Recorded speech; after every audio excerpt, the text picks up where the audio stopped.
Start करते हैं। दो कंस्ट्रेंट्स आप देख चुके हैं, एक ये वाली कंस्ट्रेंट ये M1 थी, एक ये वाली कंस्ट्रेंट M2। इन दोनों के बारे में इसका हम एनालिसिस सेंसिटिविटी के साथ कर चुके हैं और ये दोनों लाइन में एक चीज कॉमन है कि ये ऑप्टिमल पॉइंट से पास हो रही है।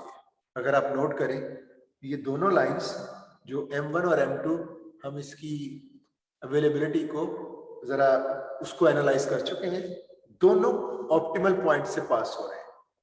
दूसरी जो दो कंस्ट्रेंट्स हैं ये मैंने उनको रेड कर दिया, एक ये वाली कंस्ट्रेंट है और एक ये वाली कंस्ट्रेंट है। ये कंस्ट्रेंट से मार्केट डिमांड्स। अब इनको उसी तरह इनको एनालाइज करना है कि इनमें वेरिएशंस किस तरह से आ सकते हैं। एक डिफरेंस है कि ये दोनों लाइंस ऑप्टिमल पॉइंट से पास नहीं हो रहे। एक चीज ये आपको क्लियरली नजर आ रही है, देखिए ऑप्टिमल पॉइंट आपका सी है, ये लाइन भी ऑप्टिमल पॉइंट से पास नहीं हो रही और ये भी नहीं पास हो रही, जबकि इससे पहले जो हमने ये वाली कंस्ट्रेंट और इसको देखा था ये दोनों ऑप्टिमल पॉइंट से पास हो रही थी। अगर आपकी लाइन ऐसी कंस्ट्रेंट हो जिसकी वो जो स्ट्रेट लाइन बन रही है वो ऑप्टिमल पॉइंट से पास ना हो तो इसका एनालिसिस बहुत सिंपल है। जरा ऑब्जर्व करते हैं इस केस में, इस मार्केट डिमांड को लेते हैं। आपको याद होगा ये जो लेफ्ट हैंड साइड है लेस देन इक्वल टू 1, ये तो इसकी प्रेजेंट पोजीशन है, ये जो 1 है ये इसकी प्रेजेंट पोजीशन है। अब जब हम इसको ड्रैग करेंगे डाउनवर्ड और अपवर्ड तो जाहिर है ये चेंज होगी, क्योंकि नए सिस्टम में इन्होंने चेंज होना है, इनका टोटल चेंज हो जाएगा, तो जाहिर है ये भी चेंज होगा। ये प्रेजेंट सिचुएशन है 1 और अब हम देखते हैं कि इनको लेफ्ट हैंड साइड कितनी मिनिमम और कितनी मैक्सिमम हो सकती है। लेकिन और जब लाइन ड्रैग करनी होती है तो उसमें हमने चेक क्या करना होता है, ये असल में जैसे वो थी M1 तो हम कहते हम ऑब्जर्व कर रहे होते थे चेंज इन M1 अवेलेबिलिटी जो M1 की है। जब हम M2 को देख रहे थे चेंज करके तो हम देखना चाह रहे थे कि वो मिनिमम और मैक्सिमम M2 क्या हो सकती है। उस केस में हमने एक चीज देखी थी कि ये M1 और M2 की चेंज के साथ आपका ऑप्टिमल सोल्यूशन भी चेंज हो रहा था। Z जो ये C पॉइंट जो है ये आपका ऑप्टिमल Z है, आपको याद है ना, ये आपका ऑप्टिमल Z है। तो आप जब M1 में चेंज लेके आ रहे थे तो साथ साथ आपका ये प्रॉफिट भी चेंज हो रहा था। और हमने कितनी चेंज लेके आते थे ताकि हमारा ऑप्टिमल पॉइंट यही C ही रहे, वैल्यू बेशक उसकी चेंज हो जाए लेकिन ऑप्टिमल पॉइंट इन 6 पॉइंट्स में वो C ही रहे।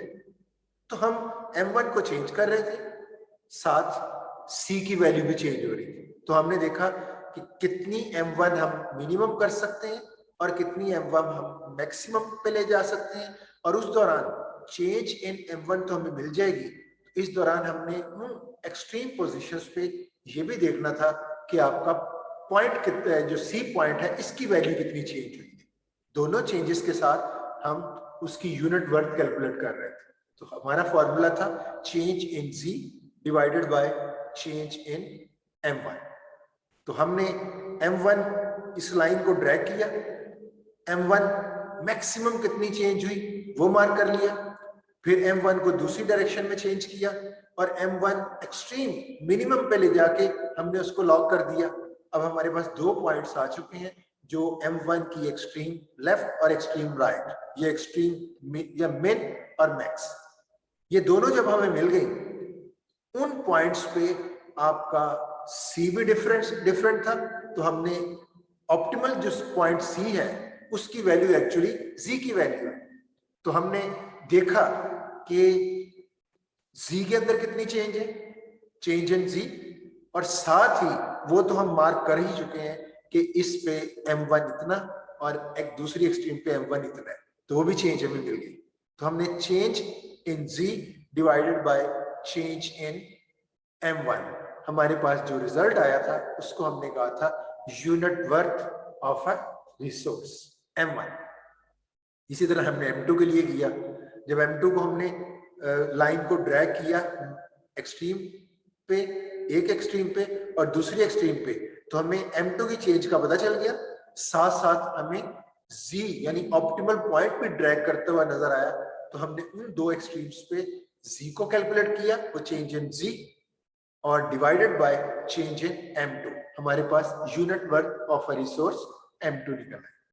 अब ये जो कंस्ट्रेंट है ये मार्केट डिमांड से रिलेटेड है, इसको हमने उसी तरह मूव करना है और देखना है कि ये कितनी चेंज हो सकती है, और माइंड में वही है कि आपका ऑप्टिमल पॉइंट सी ही रहे, कोई A B D E F ना हो, सी ही रहे।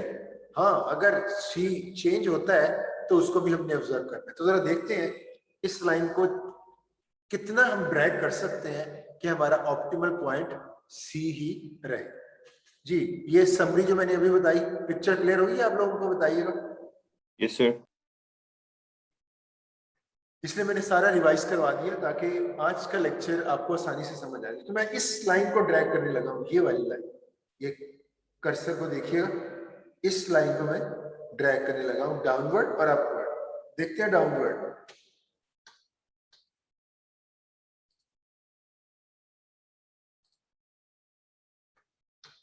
ये देखिए मैंने लाइन को नीचे लेके आया। मुझे बताएं अभी तक कोई इश्यू है? क्यों आपका ये जो शेडेड रीजन है ये जरूर चेंज होगा, जाहिर है ये इससे बाहर हो जाएगा, ये वाला पोर्शन इसमें मैंने विजुलाइज नहीं करवाया। जब मैं इसको नीचे लेके आया तो सोल्यूशन कौन सा था? इस लाइन के इस डायरेक्शन में, तो अब इस लाइन के इस डायरेक्शन में ये स्किप हो जाएगा। अभी भी आपका जी का स्लोप मैंने दिखाया नहीं, आपका अभी भी ऑप्टिमल पॉइंट सी ही है। इट मींस देखना है कि और ड्रैग कर सकते हैं by maintaining the C as an optimal solution. देखते हैं, मैं और लेके गया, ये सारा रीजन इधर से निकल चुका है, लेकिन अभी भी अगर सी लाइन को देखें जो कि इधर मैंने दिखाई नहीं है, तो आपका ऑप्टिमल पॉइंट सी ही है। इसका मतलब है और आपने एक्सट्रीम पे जाना है जहां तक आप जा सकते, सी के ऊपर ले आया, तो अभी भी ये सारा सेक्शन निकल गया, सारी कंस्ट्रेंट इस रीजन के अंदर सेटिस्फाई कर रही है, और अभी भी ऑप्टिमल पॉइंट यही सी ही है। मैं थोड़ा सा और ड्रैग करता हूं, आपने देखा अब आपका ये इंटरसेक्शन आ गया इस लाइन और इस लाइन का, तो कम से कम जो ऑप्टिमल पॉइंट था वो तो शेडेड रीजन से बाहर हो गया। इसका मतलब है कि अब आपको एक्सट्रीम मिल गई है। वो एक्सट्रीम कौन सी है, कोई बताएगा? Point C. Point C, yes, आपकी एक्सट्रीम यही थी, क्योंकि यहां तक आपका ऑप्टिमल पॉइंट सी ही है। जैसे ही आप नीचे गए तो इट मींस वो पॉइंट ही फिजिबल रीजन से बाहर निकल गए। तो इसका मतलब है आपने एक एक्सट्रीम फाइंड आउट कर ली और वो है एट पॉइंट सी। मुझे ये बताइएगा इस दौरान जब हमने ये लाइन ड्रैग की है, क्या सी पॉइंट ने अपनी जगह चेंज की है? No sir. दोबारा से देख सकते हैं, ये देखिएगा सी वही है, अभी भी सी ने जगह नहीं चेंज की, क्योंकि सी, ये लाइन सी के अंदर सी से पास नहीं कर रही। जो एक्चुअल मॉडल है उसमें ये लाइन सी से पास नहीं कर रही, इसलिए ऐसा हो रहा है कि वो बिल्कुल सी एक सेपरेट जगह में पड़ा हुआ है। आपकी ये दो लाइंस दोनों सी से पास कर रही थी, तो इसलिए जब इनको आपने चेंज किया तो सी दूसरी लाइन के अलॉन्ग ड्रैग करने लग गया, स्लाइड करने लग गया। तो ये तो लाइन है ही बाहर, इसलिए आपने देखा इसमें सी चेंज नहीं हुआ। सी चेंज नहीं हुआ इसका मतलब क्या है? जी चेंज नहीं हुआ, जी की वैल्यू चेंज नहीं। दूसरी एक्सट्रीम पे चलते हैं, इस लाइन को मैं अपवर्ड डायरेक्शन में लेके जाने लगा हूं। यही लाइन, ये जो लाइन है इसको मैं अपवर्ड डायरेक्शन में लेके जाने लगा। ये देखिए आपका रीजन, ये रीजन एक्सटेंड हो गया शेडेड। तो मुझे ये बताएं, बल्कि ये रीजन ये एक्सटेंड हुआ है, आपका ये रीजन बनेगा ये, यहां तक ये वाला, ये पोर्शन एक्सटेंड हुआ है बस ये वाला। अब और लेके जाए ऊपर, इनसिग्निफिकेंट हो रही है, लेकिन आप इसको कहां तक लेके जा सकते हैं ताकि आपका C point optimal point C ही रहे। ये तो आपका इससे कोई फर्क नहीं पड़ रहा आपके सोल्यूशन का, ये जितना भी ऊपर ड्रैग करे तो इसको कहां तक लेके जा सकते हैं, ये इररेलेवेंट होती जा रही है ना। इसको आप इंक्रीज कर सकते हैं इन्फिनिटी तक। इन्फिनिटी तक इंक्रीज करेंगे तो आपकी सॉल्यूशन स्पेस ये रहेगी, ये वाली यहां तक, उसको जितना मर्जी आप चेंज करते जाए। तो आपने देखा जो लाइन सी से पास नहीं कर रही उसकी एक स्ट्रीम तो आएगी वो सी पॉइंट पे, और दूसरी एक्सट्रीम कहां तक जाएगी, कोई बताएगा? इन्फिनिट तक। इन्फिनिट पे, इन्फिनिटी। तो इसमें अगर मैं कहूं चेंज इन D1, ये डिमांड से रिलेटेड कंस्ट्रेंट है, तो चेंज इन D1 वो क्या होगा, इन्फिनिटी माइनस जो इधर एक पॉइंट आएगा, राइट? तो वो आप अगर जो भी पॉइंट कैलकुलेट करते हो वो लेफ्ट हैंड साइड पे प्लेस करते हो, बल्कि इधर मैंने कैलकुलेट किया हुआ है दिखा देता हूं। राइट हैंड साइड मैक्सिमम, और आपकी ये जो चेंज है ये इन्फिनिटी हो चुकी है। क्यों? उसकी रीजन ये, मैंने कहीं कैलकुलेशन की होनी चाहिए, ये देखिए ये कैलकुलेशन भी है। जब हम इस लाइन को ड्रैग करते हुए इधर लेके आए थे तो इस वक्त हमारे पास ये जो लाइन जितनी ड्रैग हुई है इधर, तो आपके पास ये पॉइंट आया, एक एक्सट्रीम तो ये है ना, दूसरी एक्सट्रीम अभी फाइंड आउट करनी है। इस एक्सट्रीम के कोऑर्डिनेट्स क्या है, 3 ऑप्टिमल पॉइंट है, आपको पता है 3 1.5, ये मुझे इस तरह से पता है, ग्राफ से भी नजर आ रहा है। ये तो आपको ऑप्टिमल पॉइंट रेडी मिक्स का सॉल्यूशन था और उसमें एक्सटीरियर पेंट 3 और इंटीरियर पेंट 1.5 था। वही आपने ये जो 3 और 1.5 है इसी कंस्ट्रेंट की लेफ्ट हैंड साइड पे टोटल करना है, क्या बनेगा, यही कर रहे होते थे हम जब M1 को देख रहे थे कि M1 किस पॉइंट तक गया है, और उस पॉइंट को M1 की लेफ्ट हैंड साइड पे पुट करके हमने देखा था कि मैक्सिमम इतना इंक्रीज कर गया।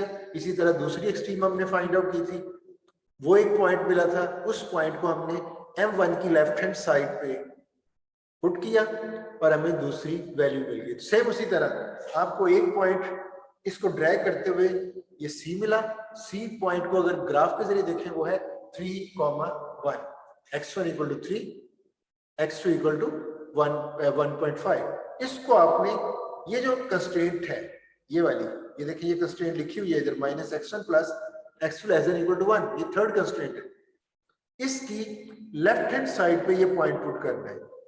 पॉइंट क्या है 3,1, x1 की जगह 3, x2 की जगह 1.5, तो ये बन जाएगा -3 प्लस 1.5 -1.5। तो आपकी चेंज जो आई है D1 में इस साइड पे वो है -1.5, और इस डायरेक्शन में, दूसरी डायरेक्शन में आपने क्या देखा, इन्फिनिटी, तो वहां तो आपको पॉइंट ही नहीं मिल रहा।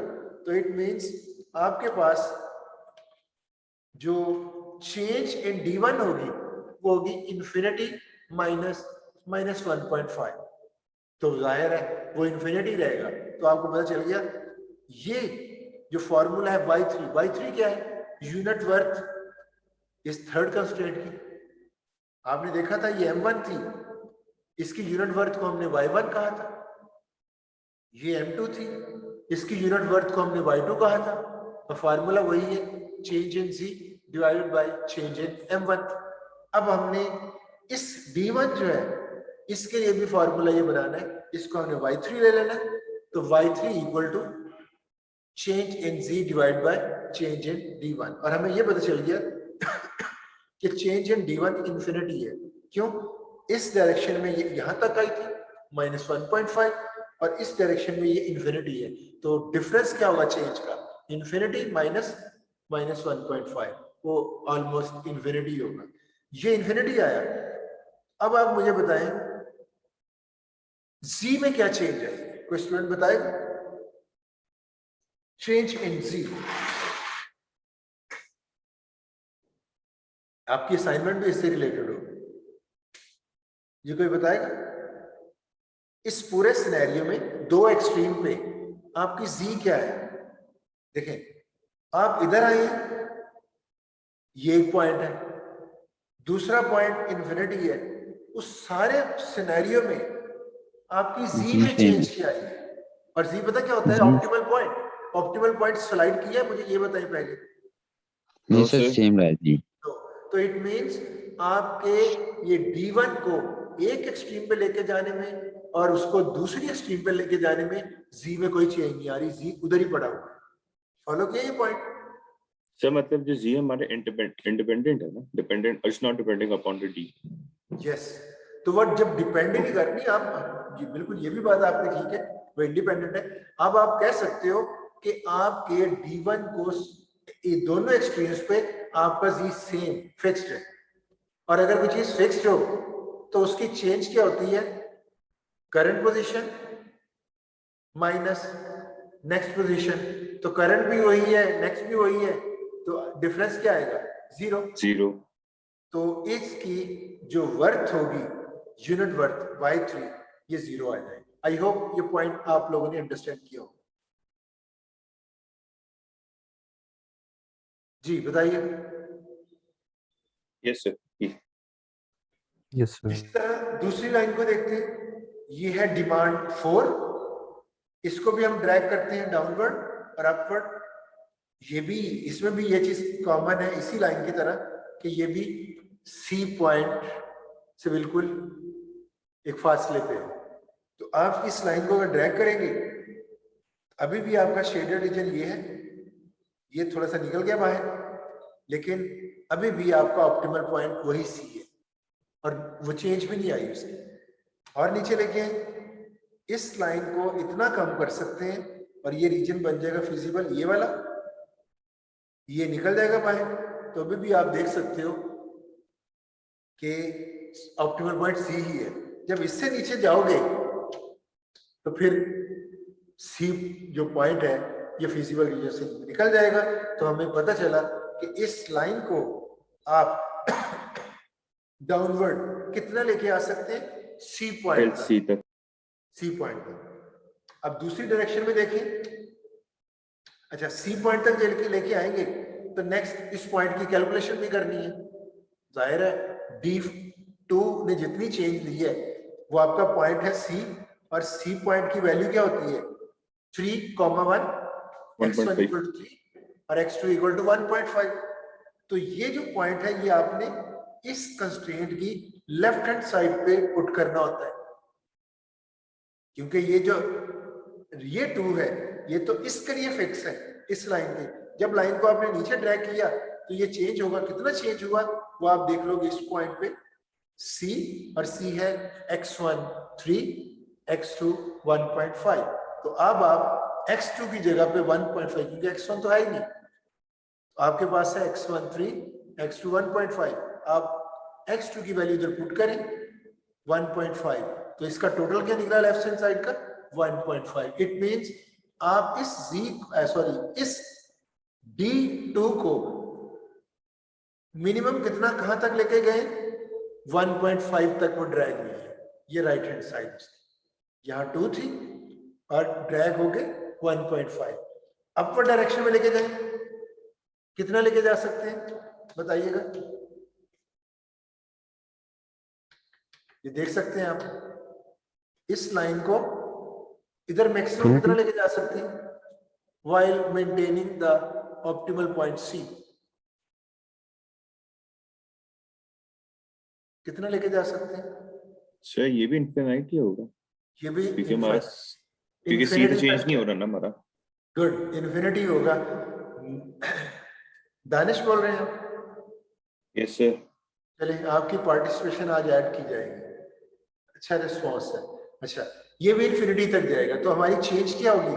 उसी तरह मैक्सिमम इन्फिनिटी, ये लाइन ये तो 2 है, 2, ये 2 मैक्सिमम कितनी जा सकती है? इन्फिनिटी। और मिनिमम कितनी जा सकती है? 1.5। तो चेंज इन D2 ये इंफिनिटी हो जाएगा, इंफिनिटी माइनस 1.5। और इस दौरान Z में कितनी चेंज आएगी वो भी ऑब्जर्व करनी है।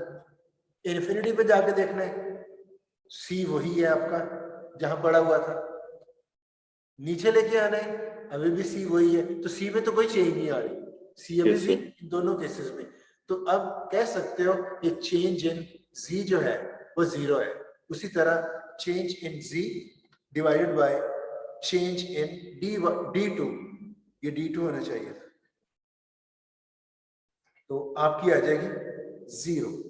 तो आपने ऑब्जर्व किया एक चीज तो बड़ी आसानी से नजर आ गई, जो असाइनमेंट में भी आप देखोगे, जो ऑप्टिमल पॉइंट आपका निकलेगा उस ऑप्टिमल पॉइंट से जो लाइंस पास हो रही हैं उनकी यूनिट वर्थ कुछ ना कुछ जरूर कैलकुलेट होगी। आपने इसमें देखा है कि ये दो लाइंस M1 और M2 दोनों इस ओरिजिनल मॉडल में, ओरिजिनल मॉडल के यानी मॉडल के ओरिजिनल सॉल्यूशन में ये लाइंस दोनों ऑप्टिमल पॉइंट से पास कर रहे हैं। इट मींस इस लाइन की जो यूनिट वर्थ थी जिसको हमने y1 कहा था, जो रिलेटेड टू M1 थी, उसकी भी यूनिट वर्थ निकली थी, आई थिंक वो थी $750। और ये जो दूसरी लाइन है M2 उसकी भी हमने यूनिट वर्थ निकाली थी, इसको हमने y2 कहा था, और वो आई थिंक निकली थी 1/2 यानी 0.5 $500. 0.5 मीन्स $500, वो 1000 से मल्टीप्लाई करते हैं।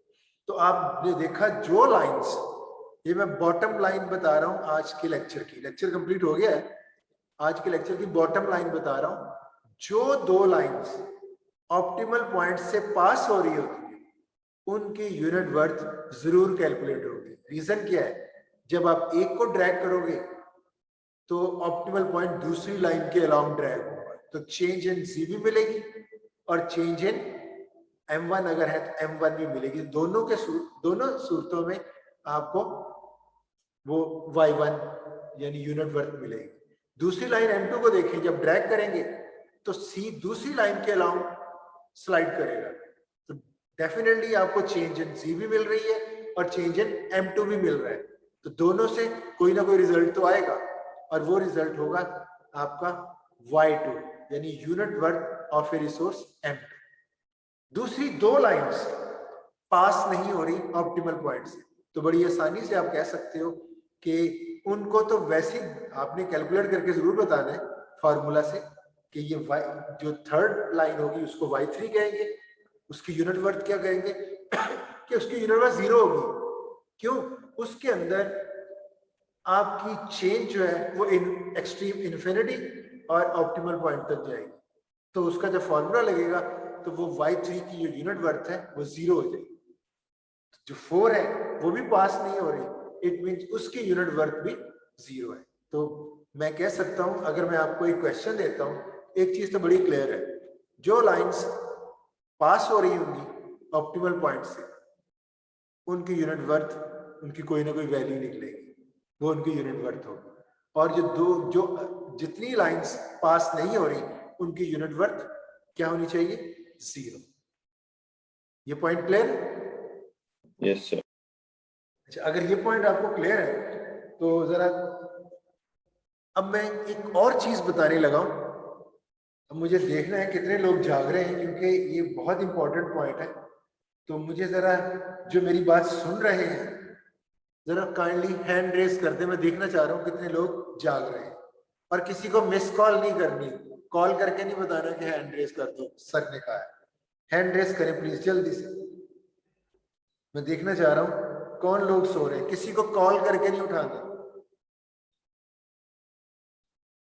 जी। मैं नेम लेने लगा हूं, अब्दुल मुईद, अब्दुल रज़ाक, ये लोग सो रहे हैं। हम्बल,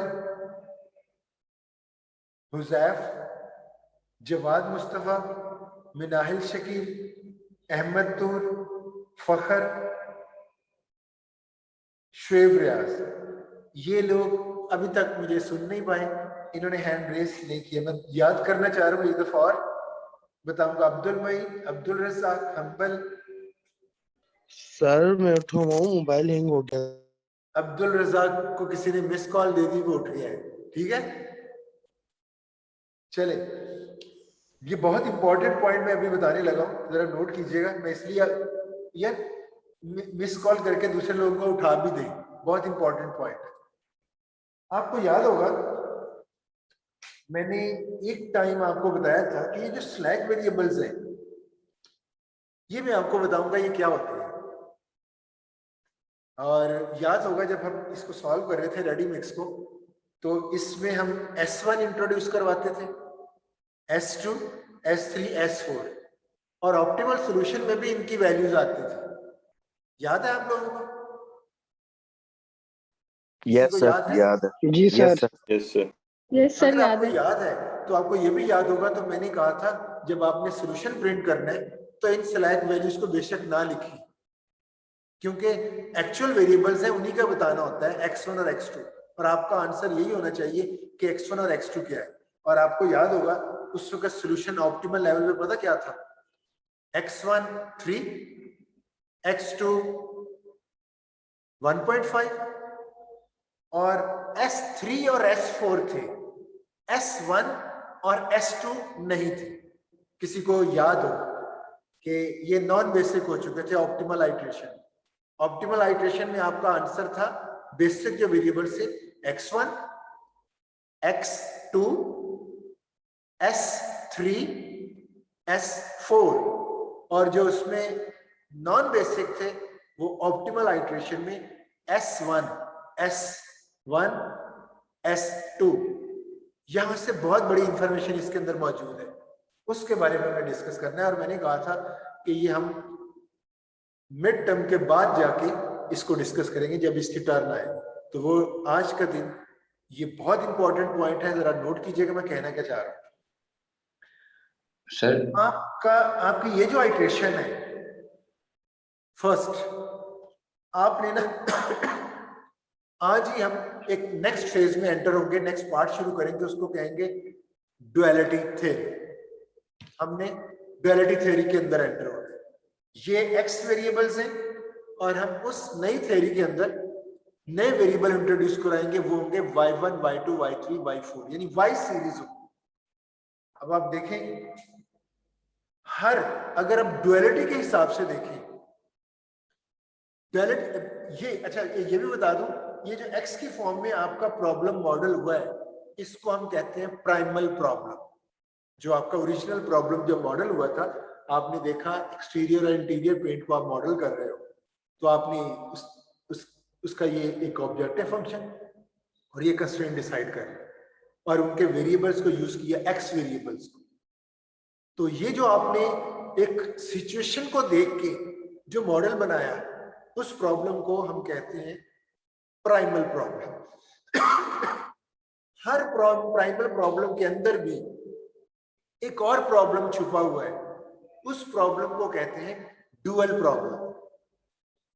और वो जो डुअल प्रॉब्लम है, हर प्राइमल प्रॉब्लम के अगेंस्ट एक डुअल प्रॉब्लम भी होता है। यानी ये आपका प्राइमल प्रॉब्लम है, डेफिनेटली इसका डुअल भी होगा। वो जो डुअल है उसमें कितने वेरिएबल्स होंगे, जितनी इधर कंस्ट्रेंट्स होंगे। प्राइमल प्रॉब्लम में तो मुझे पता है 4 कंस्ट्रेंट्स और 2 वेरिएबल प्रॉब्लम है। तो जितनी कंस्ट्रेंट्स हैं, कंस्ट्रेंट्स को देखते हुए डिसाइड कर सकते हैं कि आपके डुअल के कितने प्रॉब्लम है, क्योंकि हर कंस्ट्रेंट के अगेंस्ट एक डुअल वेरिएबल एसोसिएटेड होता है। आपकी ये कंस्ट्रेंट 1 है, इसके साथ जो वेरिएबल एसोसिएटेड होगा y1। कंस्ट्रेंट 2, इसका वेरिएबल का नाम है y2। डुअलिटी की बात कर रहा हूं, जब इसको डुअल में लेके जाएंगे। यह थर्ड कंस्ट्रेंट, इससे रिलेटेड वेरिएबल को नाम क्या देंगे, Y3. Y3, sir. और ये फोर्थ कंस्ट्रेंट है, इससे Y4. रिलेटेड जो वेरिएबल होगा उसको हम कहेंगे y4। ये वही वेरिएबल्स हैं जो अभी हमने यूनिट वर्थ निकाली है। आपने देखा है, हमने ग्राफिकली y1 की वैल्यू निकाली, कितनी निकली, $750 यूनिट वर्थ। सेंसिटिविटी एनालिसिस से हमने कैलकुलेट की। दूसरी हमने y2 भी कैलकुलेट की है, कौन सी थी, unit worth of resource M2, इसकी वैल्यू थी $500। ये किसी का माइक ऑन है प्लीज। अच्छा, अब आपने देखा Y1 की भी वैल्यू है $750, Y2 की भी कोई वैल्यू आई है जिसको $500 का, Y3 और Y4 की क्या वैल्यू निकाली है sensitivity analysis? Sir zero zero आई है वैल्यू। जीरो थी सर। तो हमें ये जो इंफॉर्मेशन है ना, जीरो और नॉन जीरो, ये बहुत इंपॉर्टेंट है। अब गौर कीजिएगा, ये जो आप M124 लेके आए हो, इसके साथ एक वेरिएबल जब आपने इसको इक्वालिटी में चेंज किया है तो ये क्या बन गया था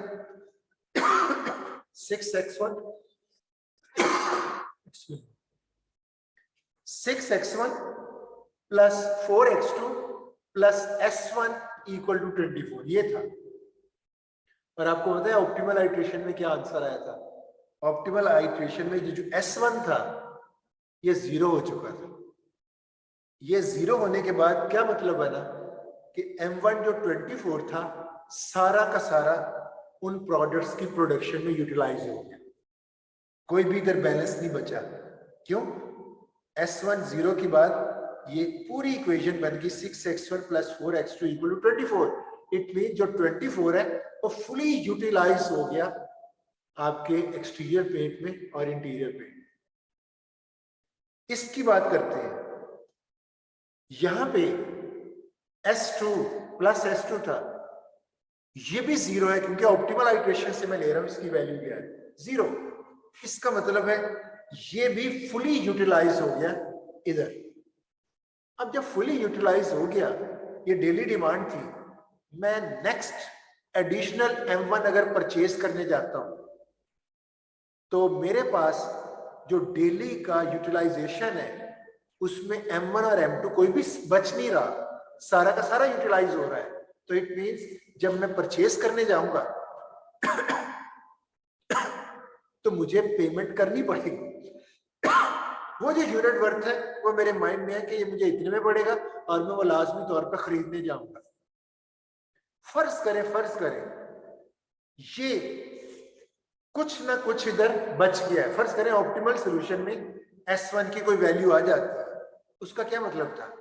उसका ये मतलब था ये 24 फुली यूटिलाइज नहीं हुआ, कुछ बच गया है, यही मतलब बनेगा। जरा बताएं, इस पॉइंट को समझ आ रही? यस सर, यही होगा।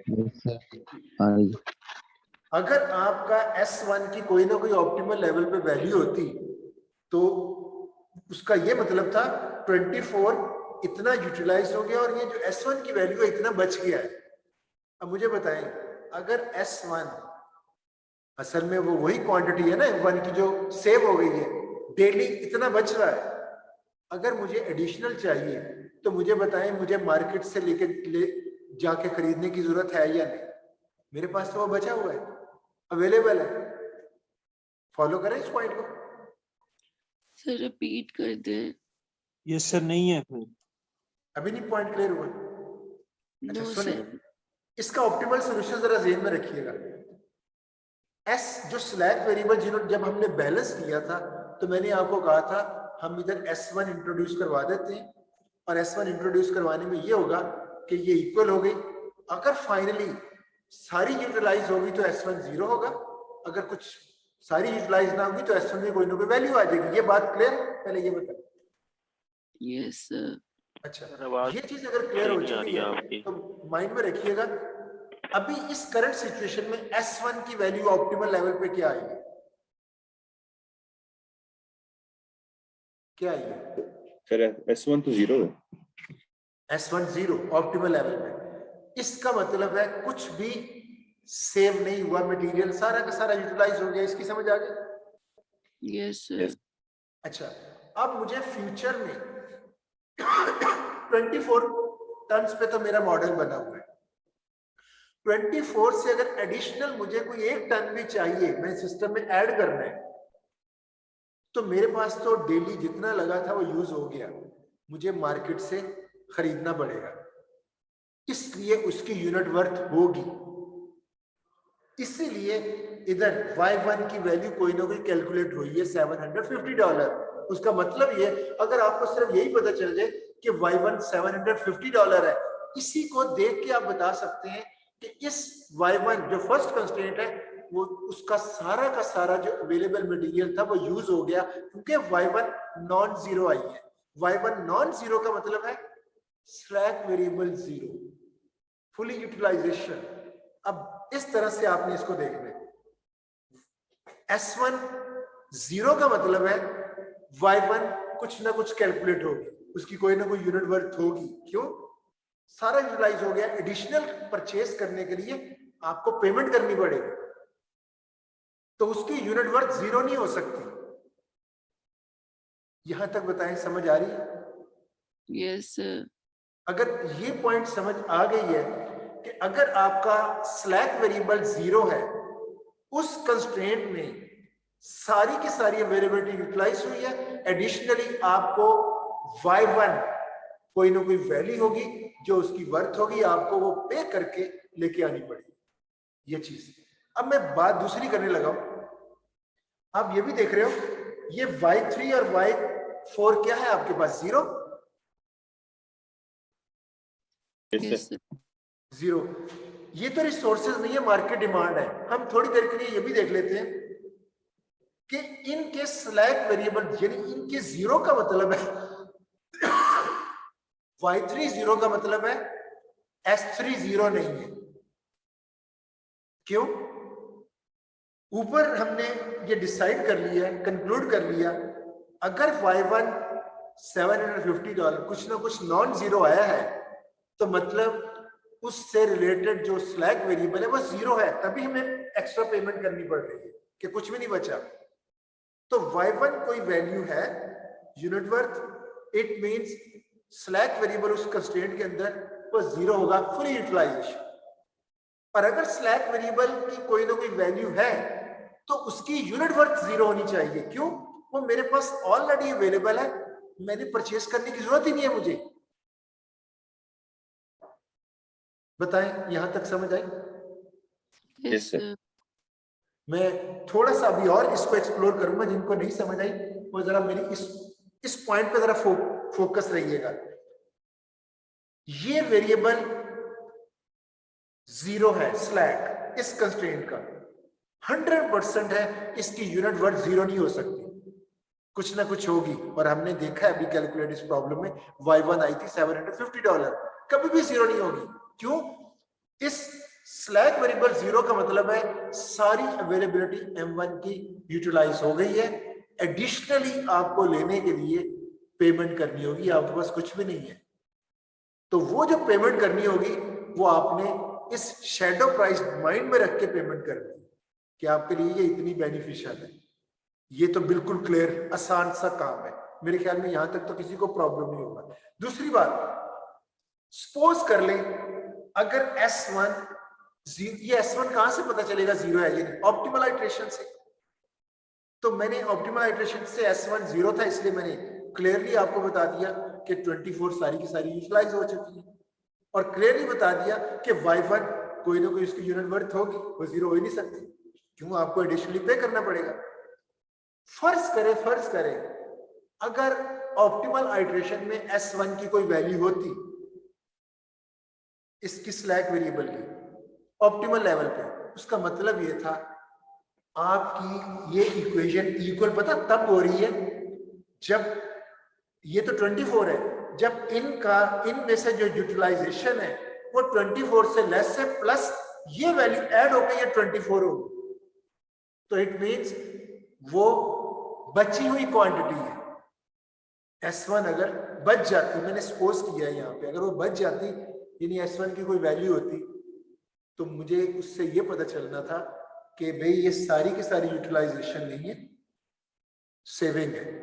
और अगर सेविंग हो तो उससे रिलेटेड जो आपकी यूनिट वर्थ है, आपको पता है एक चीज बची आपके पास है, रोज आप 24 पे मॉडल किया, 22 लग रहा है, 2 टन बच रहा है, तो आपको एडिशनल 1 टन चाहिए। बताएं, कोई पागल ही होगा जो मार्केट से परचेज करने जाएगा, वो तो कहेगा डेली 2 टन मेरे पास बच रहा है, और मुझे ऑप्टिमल आंसर प्रॉफिट भी मुझे 21,000 ही मिल रहा है, जो मैक्सिमम वो भी मिल रहा है और बच भी रहा है। जरूरी नहीं होता मैक्सिमम प्रॉफिट के लिए सारी रिसोर्सेज फुली यूटिलाइज हो जाए, बच भी सकता है। तो अगर कोई रिसोर्स बच रही हो ऑप्टिमल लेवल पे, उसकी यूनिट वर्थ क्या होनी चाहिए बताएं प्लीज। जी अगर वो स्लैक वेरिएबल की, जी अगर रिसोर्स बच रही है, नुमान जरा आपकी आवाज कम आ रही है। मैं कह रहा हूँ क्वेश्चन आपकी समझ नहीं आई सर। अभी भी क्वेश्चन की समझ नहीं आई। क्वेश्चन ये है, इसके अंदर S1 की कोई ना कोई वैल्यू है, मैं सपोज किया, हालांकि इस प्रॉब्लम में 0 है, ऑप्टिमल लेवल पे S1 जो स्लैक वेरिएबल है उसकी बात कर रहा हूं। अगर वो कोई ना कोई उसकी ऑप्टिमल वैल्यू, उसकी वैल्यू फर्स्ट करें 2 है, तो अगर S1 की वैल्यू 2 है ऑप्टिमल लेवल पे, 2 ये है, तो ये कितना होगा जो उसमें ऐड हो रहा है 22। Yes sir. Yes sir. तो इसका मतलब है आपके पास 24 अवेलेबल था। Yes, sir. यूटिलाइजेशन तो इधर हुई है, कितना यूटिलाइज हुआ इनमें 22 कितना बच गया So 2 tons. 2। तो Two कहने tons. का मतलब है स्लैक वेरिएबल की जो वैल्यू है वो सेविंग को शो कर रहा होता है। क्या शो कर रहा होगा? ठीक है। सेविंग जो आपकी अवेलेबिलिटी है वो यूटिलाइज होके कुछ ना कुछ बच जाना अवेलेबिलिटी में, M1 की रिसोर्स में। Okay. अब अगर इस पॉइंट को आप पिक कर गए हो कि देखिए ये इक्वेशन बैलेंस ही उस वक्त होगी कि S1 अगर 22 इधर यूटिलाइज हुआ तो +2 करके आपकी ये इक्वेशन बैलेंस होती है। तो इसका मतलब है 24 अवेलेबल था, 22 यूटिलाइज हुआ, 2 बच गया।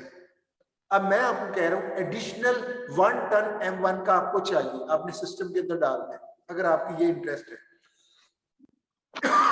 24 था, आप एक और लिख, 22 यूज हो गया, 2 टन बच गया, 1 टन लेने जाना है। क्या आप लेने जाओगे, खरीदने जाओगे, या जो अवेलेबल है उसको यूज करोगे? से जो अवेलेबल उसी को यूज करूंगा। इसका मतलब है उस रिसोर्स की M1 की आपके लिए यूनिट वर्थ क्या होगी? शैडो प्राइस 0 है सर। 0। 0 है। क्यों? आप पास तो बची पड़ी है। अब पॉइंट क्लियर हुआ? Yes. Yes sir. Yes sir. अब एक चीज तय है, आपका ऑप्टिमल लेवल पे अगर स्लैक वेरिएबल 0 हुआ तो इसका मतलब है रिसोर्स सारी की सारी यूटिलाइज हो गई, उसकी कोई ना कोई यूनिट वर्थ होगी। ये चीज क्लियर? Yes sir. यस और सर। अगर आपका ऑप्टिमल लेवल पे कुछ स्लैक वेरिएबल की वैल्यू आती है तो उसका मतलब है कि आपकी फुली यूटिलाइजेशन नहीं हुई बल्कि कुछ बच गया है, तो उस रिसोर्स की यूनिट वर्थ क्या होगी? 0। 0। तो ये पॉइंट बहुत इंपॉर्टेंट था जो शुरू में आपको अगर मैं बताता भी तो समझ नहीं आना था। अभी मुझे कितनी एफर्ट करनी पड़ी, एक डिफिकल्ट पॉइंट था जो आपको समझाना था, तो इसलिए मैं उस टाइम का इंतजार कर रहा था जब तक यूनिट वर्थ ना मैं बता सकूं आपको। तो आज मैंने यूनिट वर्थ बताई, तो अब मैं आपको कह सकता हूं, ये देखिए इसमें, और देखिए मैं बताना क्या चाह रहा हूं आपको, एक ये ऑप्टिमल पॉइंट मुझे, ऑप्टिमल सॉल्यूशन मुझे मिला है, आप सब जानते हैं। इसमें कोई जरा किसी के पास अगर लैपटॉप है तो जरा जल्दी से इस प्रॉब्लम का फाइनल आइटरेशन रेडी में इसको खोलें जहां मैंने सॉल्व किया हुआ है, तो जरा बताएं आखिरी आइटरेशन का कंप्लीट सॉल्यूशन क्या था। कोई सर्विस देगा मुझे, बताएं जल्दी से। यस सर, मैं चेक करता हूँ। जरा चेक करें। तो अभी मैं आपको ये बताने लगा हूं, उस वक्त मैंने कहा था स्लैक वेरिएबल्स को भी छोड़ दें, बाद में डिस्कस करेंगे। आज मैं उसका आंसर करने लगा हूं कि नो डाउट आपको आंसर आपके एक्चुअल वेरिएबल्स को ही देना है, वो तो याद है मुझे भी और आपको भी, x1 3 और x2 1.5। लेकिन इसके अलावा 2 और वेरिएबल्स थे स्लैक वेरिएबल, उनकी भी कोई वैल्यू आई थी ऑप्टिमल आइटरेशन में, वो पूछना चाह रहा हूं। उस वक्त मैंने आपको कहा था इनको इग्नोर कर दें। क्यों?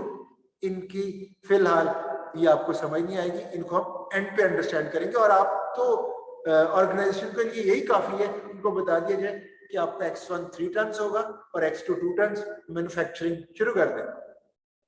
वो स्लैक वेरिएबल्स को भी फिलहाल देखने की जरूरत नहीं थी उस वक्त, लेकिन क्योंकि ऑर्गेनाइजेशन है उसको ये भी पता होना चाहिए ये स्लैक वेरिएबल्स एक्चुअली है क्या। जी नमान, मेरे पास अभी इधर नहीं है तो मैं बड़ी जल्दी से उसको देख लेता। ये सिंप्लेक्स जी सर, मेथड 6 और 2 था जी sir. x1 3, yes, x2 3/2, x2 x3 3/2। 3/2 यानी 1.5। यस, जी सर, और s3 था 5/2। देखें यहाँ S3 आ रहा है, नोट करें 5/2। यस, और s5 सॉरी s4 था 1/2, अब जरा 0.5। देखिए इंफॉर्मेशन क्या बता रही है। ये तो डिमांड है, तो मैं इनको इतना डिटेल में आपको नहीं, अगर ये रिसोर्सेज होती सपोज कर ले तो फिर मैं आपको इंफॉर्मेशन अभी बता रहा हूँ। S1 इसके अंदर है, 0 है, मतलब इसकी Y1 कोई ना कोई होगी, यूनिट वर्थ फुली यूटिलाइज हो गया, एक्स्ट्रा रिसोर्स के लिए लेना पड़ेगा। तो हमने सेंसिटिविटी एनालिसिस के जरिए देखा Y1 क्या है, $750। दूसरी, अभी जो नुमान ने बताया S2 इसने बोला नहीं है, इट मीन्स वो 0 है, नॉन बेसिक है। उस 0 का क्या मतलब है, ये 6 सारी की सारी फुली यूटिलाइज हो गई M2 रिसोर्स, और आपको एक्स्ट्रा पेमेंट करनी पड़ेगी, यानी इसकी भी कोई ना कोई यूनिट वर्थ होगी, और वो यूनिट वर्थ थी Y2 इक्वल टू $500। अब जरा देखें इन दो को, ये डिमांड्स हैं, हम डिमांड लेवल पे भी इसका पोस्टमार्टम कर सकते हैं, लेकिन मुझे समझाने के लिए थोड़ी सी इतना एज दे कि मैं इनको कोई रिसोर्स एज्यूम कर लूं, मटेरियल एज्यूम कर लूं। अगर ये लिबर्टी मुझे आप देते हो तो मैं बड़ी आसानी से आपको बता सकता हूं। S3 नुमान ने बताया था 5/2, इसका मतलब है ये रिसोर्स अवेलेबल है 1, और जो सेव हुई है, जो यूटिलाइज, यानी इनमें डिफरेंस भी है, ये डिमांड है ना, इसलिए मैंने कहा थोड़ा सा कंफ्यूजन है। आप फर्ज करें ये जो इधर वैल्यू S3 आ रही है, इसका बचने का ये मतलब है कि ये अवेलेबल है, एक्स्ट्रा अगर परचेज की जाएगी तो उसके लिए कोई भी परचेज करने की जरूरत नहीं, इसकी जो यूनिट वर्थ है 0 होनी चाहिए। और आपने देखा Y3 क्या निकला है सेंसिटिविटी एनालिसिस, 0। और इसी तरह ये आपकी लास्ट है, इसमें S4 ऐड किया हुआ था स्टैंडर्ड फॉर्म बनाते हुए, और अभी नमान क्या बताया S4 equal to sir 1/2 half 0.5 यानी 1/2 जी हाफ। 0. अब आप देखिए इसका मतलब है हाफ का ये मतलब है जो इधर कंज्यूम हो रही है वो 1.5 है और इतनी सेव हो रही है। तो मुझे ये बताएं अगर मैं इसको रिसोर्स मान लूं, हालांकि ये डिमांड है, तो 2 मेरे पास अवेलेबल थी, 1.5 कंज्यूम हुई और सेव कितनी हुई 0.5। जो चीज सेव्ड है ऑलरेडी मेरे पास, मैं खरीदने क्यों जाऊंगा, इसकी यूनिट वर्थ Y4 वो भी 0 है। समझ आई अब बात की, जरा बताइए जी। Yes sir. अब आप माइंड में रखें आपके ऑप्टिमल सॉल्यूशन में जितने स्लैक वेरिएबल्स होते हैं उनकी वैल्यू ये शो कर रही होती है, ये बेनिफिशियल है या डिसएडवांटेज है इसको, अगर आपका कोई स्लैक वेरिएबल वैल्यू के साथ ऑप्टिमल आइटरेशन में आता है, ये ऑर्गेनाइजेशन को फायदा है या नुकसान है? सर अगर कांस्टेंट सेटिस्फाई कर रही है तो फायदा है, नहीं सेटिस्फाई नहीं कर रही। देखिए ऑप्टिमल सॉल्यूशन आने का मतलब है सारी कंस्ट्रेंट सेटिस्फाई करेंगे, फिर भी स्लैक वेरिएबल की कोई वैल्यू आ रही है। मैं पूछना चाह रहा हूं ये ऑर्गेनाइजेशन को इसका फायदा है, एडवांटेज है, फिर एडवांटेज है सर, एडवांटेज है क्योंकि सेविंग्स होगी ना। तो इट मींस ये चीजें बचने के बावजूद आपको मैक्सिमम ऑप्टिमल आंसर मिल रहा है, और ऑप्टिमल आंसर ये क्लेम कर रहा है कि इससे ज्यादा प्रॉफिट आप नहीं ले सकते, तो उससे ज्यादा प्रॉफिट भी नहीं ले सकते, मैक्सिमम प्रॉफिट भी आपको दे रहा है ये मॉडल सॉल्व होने के बाद, और फिर भी स्लैक अमाउंट्स बचा के आपको आपके पास रख रहा है, तो ये एडवांटेज है। और जो स्लैक वेरिएबल्स ऑप्टिमल लेवल पे 0 हो जाते हैं वो फुली यूटिलाइज हो जाते हैं। आई थिंक आज आप मैं कह सकता हूं कि मैंने स्लैक वेरिएबल्स की जो एक प्रॉमिस आपसे किया था कि ये हम बाद में मैं आपको